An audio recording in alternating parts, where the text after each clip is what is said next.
ನಮಸ್ಕಾರ, very good morning. ಬುಧವಾರದ ಬೆಳಗ್ಗೆ 30 ನಿಮಿಷದ 30 ಸುದ್ದಿಗೆ ನಿಮ್ಮೆಲ್ಲರಿಗೂ ಸ್ವಾಗತ. ನಿಮ್ಮ ಜೊತೆ ನಾನು ಹರೀಶ್ ನಾಗರಾಜು. ನಿನ್ನೆ ತಡರಾತ್ರಿ ನಡೆದಿರುವಂತಹ ಬೆಳವಣಿಗೆ, ಇವತ್ತು ನಡೀತಿರುವ ಎಲ್ಲ ಬೆಳವಣಿಗೆಯನ್ನ ಈ ಅರ್ಧ ಗಂಟೆ 30 ಸುದ್ದಿಯಲ್ಲಿ ನಿಮ್ಮ ಮುಂದೆ ಇಡುವಂತಹ ಪ್ರಯತ್ನ. ಶುರು ಮಾಡೋಣ. 1 by 1 ಸುದ್ದಿಗಳನ್ನು ನೋಡ್ತಾ ಹೋಗೋಣ.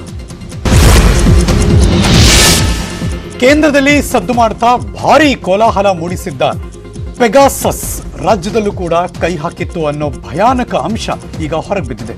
ಈ ಹಿಂದೆ ಇದ್ದಂತಹ ಜೆಡಿಎಸ್ ಕಾಂಗ್ರೆಸ್ ಮೈತ್ರಿ ಸರ್ಕಾರ ಬೀಳೋದಕ್ಕೆ ಪೆಗಾಸಸ್ ಕಾರಣ ಆಗಿರಬಹುದು. ಪೆಗಾಸಸ್ ಫೋನ್ ಮೂಲಕ ಮೈತ್ರಿ ಸರ್ಕಾರ ನೆಡೆ ಗೂಢಚಾರ್ಯ ನಡೆದಿದೆ. ಖಾಸಗಿ ವೆಬ್ಸೈಟ್ ಒಂದು ಸ್ಫೋಟಕ ವರದಿ ಮಾಡಿದೆ. ಆಗಿದ್ದಂತಹ ಸಿಎಂ ಎಚ್ ಡಿ ಕುಮಾರಸ್ವಾಮಿಯವರು, ಡಿಸಿಎಂ ಪರಮೇಶ್ವರ್ ಮತ್ತಿತರ ಅಧಿಕಾರಿಗಳ ಫೋನ್ ಹ್ಯಾಕ್ ಮಾಡಿರಬಹುದು. ಸಿದ್ದರಾಮಯ್ಯನವರು, ಅವರ ಕಾರ್ಯದರ್ಶಿ ಫೋನ್ ಹ್ಯಾಕ್ ಆಗಿರಬಹುದು.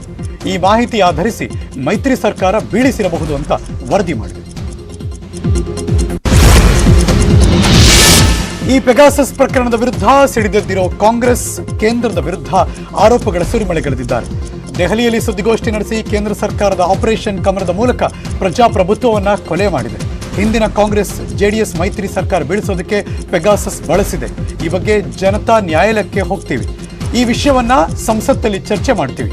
ಜುಲೈ 22ರಂದು ದೇಶಾದ್ಯಂತ ರಾಜಭವನ ಮುತ್ತಿಗೆ ಹಾಕಲಿದ್ದೇವೆ ಅಂತ ಕಾಂಗ್ರೆಸ್ ಗುಡುಗಿದೆ.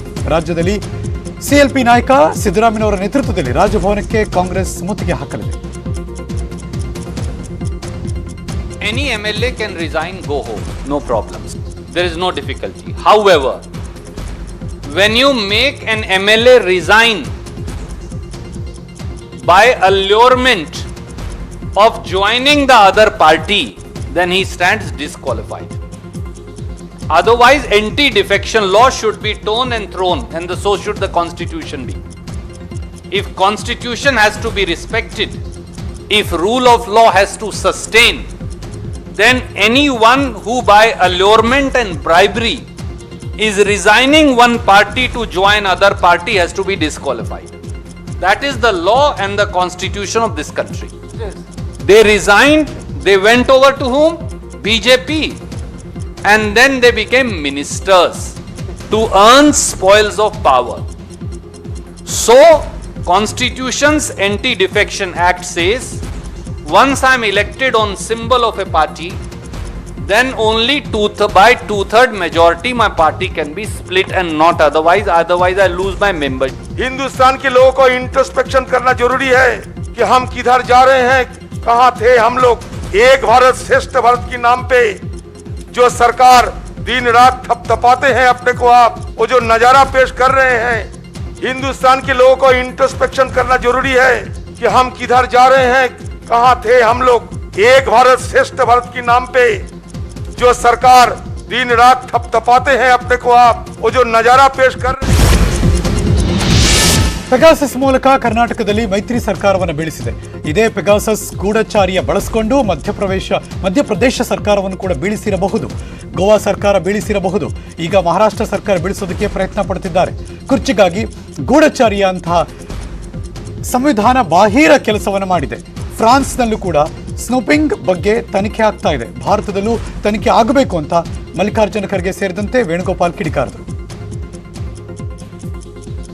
हमारी कर्नाटक सरकार गिराने की कोशिश कौन किए, ये तो बाहर अब निकला।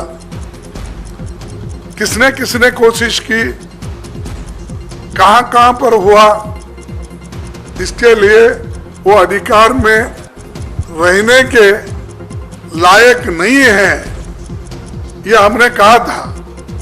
अधिकार वो मॉरल ग्राउंड पे ही नहीं, जो इन्वॉल्वमेंट उनका इस पे है, उस आधार पर वो खुद ही राजीनामा देना चाहिए. Because you can see that when Karnataka incident happened, we approached the Supreme Court. 17 of our MLAs has been joined BJP, had been joined BJP at that point of time. Then we approached the Supreme Court for disqualification of these members. What was the final judgment? Who was the Chief Justice of that point of time? Everybody know that. To hijack the electoral prospects of opposition parties, this must be investigated thoroughly. There should be an impartial judicial inquiry. Congress party is ಗೂಢಚಾರಿಯೇ ಪ್ರತಿ ಮನೆಯ bedroom, bathroom, ಕಿಚನ್ನಲ್ಲೂ ಕೂಡ ನಡೆಯುತ್ತೆ. ಕೇಂದ್ರ ಸರ್ಕಾರ ಈ ಬಗ್ಗೆ ಉತ್ತರ ನೀಡಲೇಬೇಕು. ಕರ್ನಾಟಕ ಸರ್ಕಾರ ಬೀಳುವಾಗ ನಾವು ಸುಪ್ರೀಂ ಕೋರ್ಟ್ಗೆ ಹೋಗಿದ್ದೆವು. ಆಗ ಸುಪ್ರೀಂ ಕೋರ್ಟ್ನ ನಡವಳಿ ಬಗ್ಗೆಯೂ ಕೂಡ ಗೂಢಚರ್ಯೆ ಆಗಿರಬಹುದು. ಪೆಗಾಸಸ್ ಬಗ್ಗೆ ನ್ಯಾಯಾಂಗ ತನಿಖೆ ಆಗಬೇಕು. ಸುಪ್ರೀಂ ಕೋರ್ಟ್ ಮುಖ್ಯ ನ್ಯಾಯಮೂರ್ತಿಯಾಗಿದ್ದ ರಂಜನ್ ಗೊಗಾಯ್ ಕೇಂದ್ರ ಸರ್ಕಾರದ ಪರ ಕೆಲಸ ಮಾಡಿದರು. ಇದೇ ಕಾರಣಕ್ಕೆ ಅವರಿಗೆ ನಿವೃತ್ತರಾಗ್ತಿದ್ದ ಹಾಗೆ ರಾಜ್ಯಸಭಾ ಸ್ಥಾನ ನೀಡಲಾಗಿದೆ ಅಂತ ಮಾಜಿ ಸಿಜೆಐ ಮೇಲೆ ಲೋಕಸಭಾ ಪ್ರತಿಪಕ್ಷದ ನಾಯಕ ಅಧೀರ್ ರಂಜನ್ ಚೌಧರಿ ಗಂಭೀರ ಆರೋಪ ಮಾಡಿದ್ದಾರೆ. ಎಲ್ಲದರ ಬಗ್ಗೆ ಮಾತನಾಡಿದ ಸಿದ್ದರಾಮಯ್ಯನವರು 2019ರಲ್ಲಿ ಬಿಜೆಪಿ ಆಪರೇಷನ್ ಕಮಲ ಮಾಡಿತು. ನನ್ನ ಪರ್ಸನಲ್ ನಂಬರ್ ಇಲ್ಲದ ಕಾರಣ ನನ್ನ PA ವೆಂಕಟೇಶ್ ನಂಬರ್ ಟ್ರ್ಯಾಕ್ ಮಾಡಿದ್ದಾರೆ. ಇದೇ ರೀತಿ Kumaraswamy PA number Satish phone ಕೂಡ ಟ್ರ್ಯಾಕ್ ಮಾಡಿದರು. ಈ ವಿಷಯ ಸಂಸತ್ನಲ್ಲಿ ಚರ್ಚೆ ಆಗಬೇಕು, ಜೊತೆಗೆ ಉನ್ನತ ಮಟ್ಟದ ತನಿಖೆ ಆಗಬೇಕು ಅಂತ ಒತ್ತಾಯ ಮಾಡಿದರು. ಇನ್ನು DK ಶಿವಕುಮಾರ್ ಮಾತನಾಡಿ ಸುಪ್ರೀಂ ಕೋರ್ಟ್ನಲ್ಲಿ ಈ ವಿಷಯದಲ್ಲಿ ಮಧ್ಯಸ್ಥಿಕೆ ವಹಿಸಬೇಕು ಅಂತ ಒತ್ತಾಯ ಮಾಡಿದರು. That is why they tapped the numbers of Satish, Venkatesh, Manjunath and our Dr. Parameshwar, who was a deputy chief minister of in the coalition government. Now it is a crime according to me. It's a crime committed by the government of India. It has to be raised in both the houses of parliament and an inquiry is needed. At this point of time, after the government fell down, reports came out in the media about the phone tapping by the Karnataka government. Then Yediyurappa was kind enough to order a CBI probe. Investigation are still going on. This undoubtedly government of India should announce the Supreme Court investigation should take place, whatever the form of investigation as our party has requested. That is why Pegasus spyware ಮೂಲಕ snooping ಬಗ್ಗೆ doctor G Parameshwar ಕಳವಳ ವ್ಯಕ್ತಪಡಿಸಿದ್ದಾರೆ. ಈ ಬಗ್ಗೆ ತುಮಕೂರಿನಲ್ಲಿ ಅವರು ಪ್ರತಿಕ್ರಿಯೆ ಕೊಟ್ಟರು. ಮಾಜಿ DCM ಡಾಕ್ಟರ್ ಜಿ ಪರಮೇಶ್ವರ್ ಅವರು ಕೇಂದ್ರ ಸರ್ಕಾರದಿಂದ ಸ್ಪಷ್ಟೀಕರಣಕ್ಕೆ ಒತ್ತಾಯಿಸಿದರು.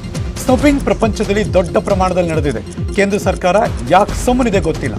ಇಷ್ಟೆಲ್ಲ ನಡೆದ ಮೇಲೂ ಕೇಂದ್ರ ಸರ್ಕಾರ ಯಾವ ಸ್ಪಷ್ಟನೆಯನ್ನು ಕೂಡ ಕೊಟ್ಟಿಲ್ಲ. ಈ ಬಗ್ಗೆ ತನಿಖೆ ನಡೀಬೇಕು ಅಂತ ಡಾಕ್ಟರ್ ಜಿ ಪರಮೇಶ್ವರ್ ಒತ್ತಾಯ ಮಾಡಿದರು. ನನ್ನ ಫೋನ್ ಕೂಡ ಕದ್ದಾಲಿಕೆ ಮಾಡಲಾಗಿದೆ ಅಂತ ಮಾಜಿ CM HD ಕುಮಾರಸ್ವಾಮಿ ಅವರು ಬೆಂಗಳೂರಿನಲ್ಲಿ ಆರೋಪ ಮಾಡಿದರು. ವಿಪಕ್ಷ ನಾಯಕರ ಫೋನ್ಗಳನ್ನು ಕೇಂದ್ರ ಸರ್ಕಾರ ಕದ್ದಾಲಿಕೆ ಮಾಡಿದೆ.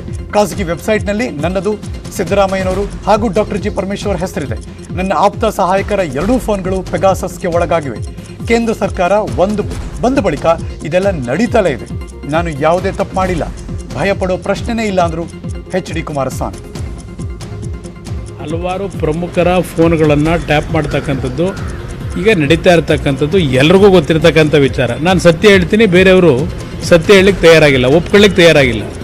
ಇಲ್ಲಿ ನನ್ನ ಮೇಲೂ ಸಹ ನಾನು ಮುಖ್ಯಮಂತ್ರಿ ಇದ್ದಾಗ ನಾನು ಕೆಲವರು ಫೋನ್ಗಳನ್ನು ಟ್ಯಾಪ್ ಮಾಡಿದ್ದೇನೆ ಅಂತಕ್ಕಂಥದ್ದು, ಮತ್ತು ಅದರ ಜೊತೆಯಲ್ಲಿ ನನ್ನ ಸರ್ಕಾರದಲ್ಲಿ ಹಲವಾರು ಮಠಾಧೀಶ್ವರರ ಫೋನ್ಗಳನ್ನು ಟ್ಯಾಪ್ ಮಾಡಿಸ್ತಾ ಇದ್ರು ಕುಮಾರಸ್ವಾಮಿ ಅವರು ಅಂತ ಹೇಳಿ ನನ್ನ ಮೇಲೆ ಒಂದು ದೊಡ್ಡ ಅಪಪ್ರಚಾರಗಳನ್ನು ಮಾಡಿದಂಥದ್ದು ಇದೆ.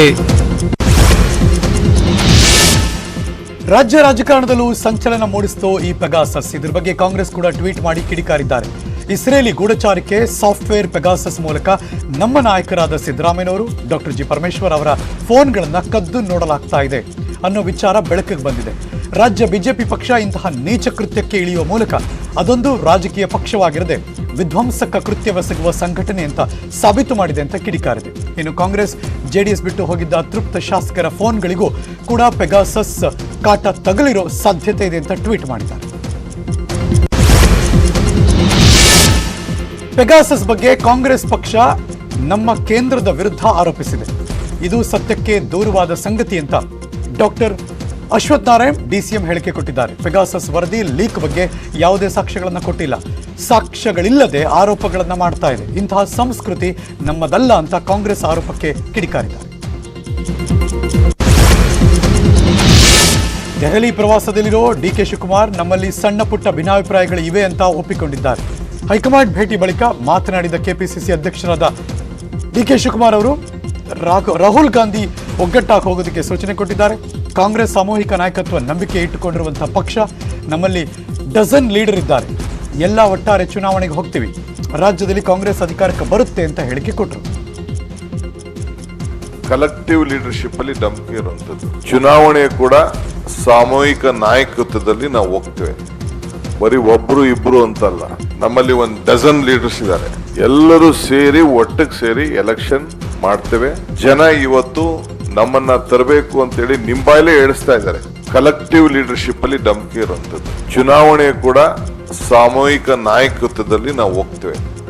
ಬರೀ ಒಬ್ರು ಇಬ್ರು ಅಂತಲ್ಲ, ನಮ್ಮಲ್ಲಿ 12